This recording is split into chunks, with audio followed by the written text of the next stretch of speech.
Okay, here we have a germ cell. This is a stem cell for gametes. It's found in the sex organs of an organism, and this organism happens to have one pair of chromosomes, one that came from its mother and one that came from its father.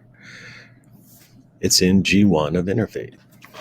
So this cell commits to dividing. It goes into S, makes copies of all its DNA. So now there will be two copies of the maternal and two copies of the paternal chromosome. From there, it goes to G2 and does all the last minute growth it needs to do. And at that point, we move into the meiotic cell division, starting in prophase 1, where tetrads form. In those tetrads, the chromatids are closely linked together, tangled up, and the crossing over process occurs. From prophase 1, we go to metaphase 1, and those tetrads line up in the middle of the cell.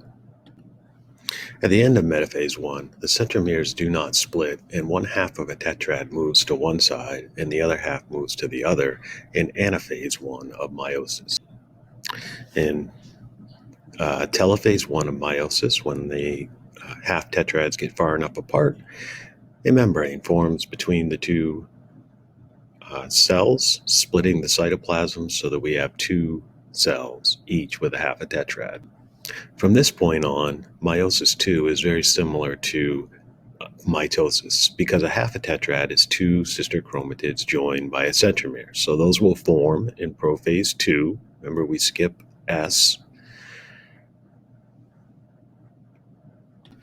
In metaphase 2, those two chromatids joined by a centromere line up in the middle of the cell. And at the end of metaphase 2, beginning of anaphase 1, the centromeres split and the chromatids are pulled to opposite sides of the cell, very similar to mitosis.